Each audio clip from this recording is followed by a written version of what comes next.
Expert fiscal agréé, Maître Saliou Camara est membre du Conseil de l'Ordre en sa qualité de trésorier général. Alors, j'y suis depuis 2000, donc j'ai été agréé en octobre-novembre 2000, n'est-ce pas? Et je pense que 3 ans après, le doyen Aïdara, Declaré Aïdara, m'a coopté donc, dans le bureau. Déjà en qualité de scrutateur à l'Assemblée générale, je crois de 2003, 2002 ou 2003. J'étais le plus jeune à l'époque. Et aussitôt après, j'ai présenté ma candidature au membre du Conseil. Et depuis 2007 ou 2008, j'assure le poste de trésorier général.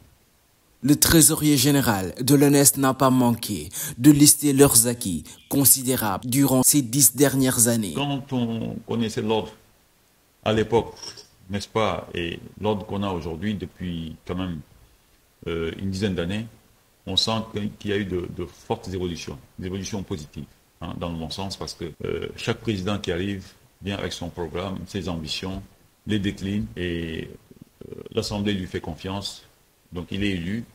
Et pendant son mandat, il essaie de faire des upgrades, n'est-ce pas, au profit de cet ordre-là, pour qu'on soit plus ambitieux, plus visible, plus reluisant. Hein. Donc, il y a forcément des acquis, il y a des partenariats qu'on n'avait pas par le passé. Quand on voit aujourd'hui notre partenariat avec l'IBP, International Budget Partnership, n'est-ce pas, qui nous finance nos actions, nos formations, cela veut dire qu'il y a des évolutions positives. Et ça, c'est à mettre sur le compte de la présidence du secrétaire général également, qui est très dynamique. Et je salue au passage nos collègues Dibli Nyanga et Amatso, qui abattent un travail exemplaire.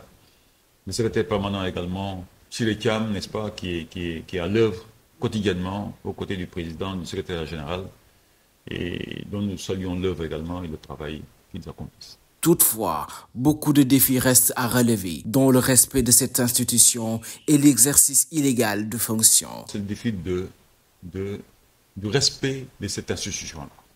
Je pense qu'on a besoin, sur le plan institutionnel, de se faire respecter.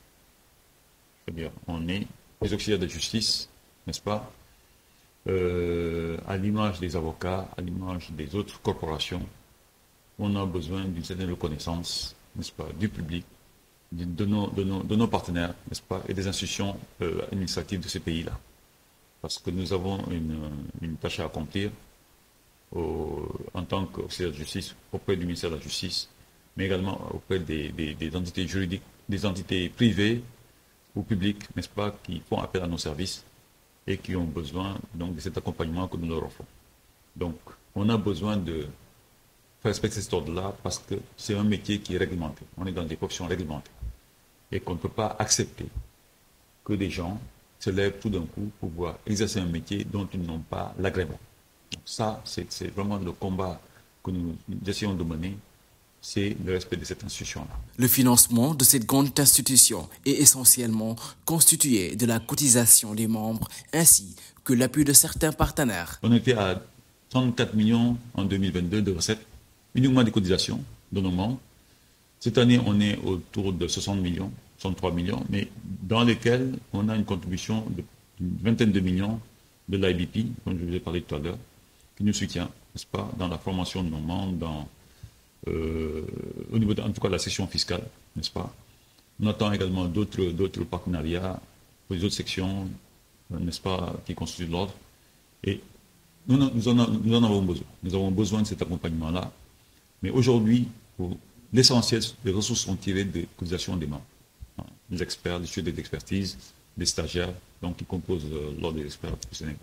Le trésorier général de l'Ordre des experts du Sénégal a aussi formulé quelques recommandations par rapport à la fiscalité, un domaine qui lui tient à cœur. Il y a besoin de rendre cette matière accessible. La fiscalité fait peur aux gens. C'est vrai, je vais faire une boutade en parlant du nouveau régime donc qui vit ce pays, qui a appelé à Djubondi. Et je pense que c'est un slogan qui traduit fidèlement une ambition, une volonté d'un État de s'organiser, de faire participer tous ces acteurs, tous les membres, n'est-ce pas, mais dans le respect des règles. Parce que vous voyez, quand on est dans un pays, on doit pouvoir contribuer. L'impôt, il est dû par tout le monde, n'est-ce pas? Maintenant, il y en a qui ont plus une capacité financière ou une capacité contributive plus importante que d'autres, mais chacun, à son échelle, doit pouvoir contribuer à financer les activités et les investissements de ce pays. Et donc, la fiscalité est un point important. C'est essentiellement la fiscalité qui finance le budget de l'État. C'est la douane, c'est les impôts. Et dans les impôts, on a les impôts directs, les impôts indirects. Donc, quand on consomme, on paye de la TVA, on paye des taxes spécifiques, n'est-ce pas? Quand on réalise un revenu, on paye l'impôt sur le revenu, on paye l'impôt sur les bénéfices pour les personnes morales. D'accord? Donc, la fiscalité est un point important disons, de notre système aujourd'hui, n'est-ce pas, budgétaire, financier.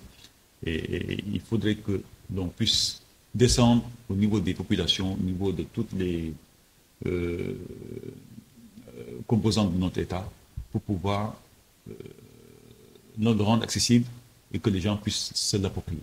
Et quand chaque citoyen sénégalais se dira, mais écoutez, ce que je paye en TVA, en taxes spécifiques, en impôts, va directement dans les routes, dans les infrastructures qui sont réalisées au stade de Ablaïwa de Diamniadio, par exemple, ou à Dakar Arena, ou d'autres infrastructures, n'est-ce pas, sportives ou culturelles, ou, tu vois, ça leur parlera. Et nous avons ce rôle-là à jouer.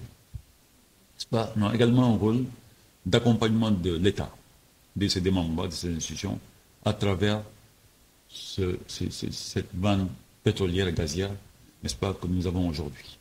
Si vous voyez. Donc, le contenu local dont on parle, pour nous, est important.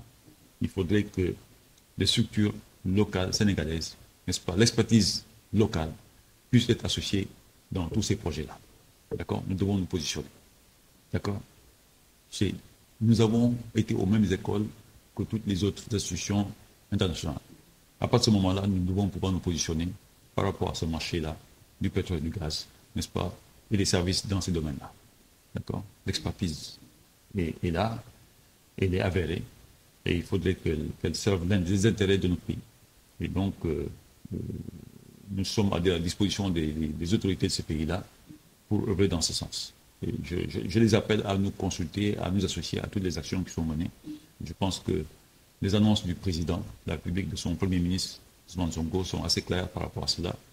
On a besoin de mettre en valeur l'expertise locale. Et l'arrivée au pouvoir est la preuve que tout est possible. Nous pouvons y arriver.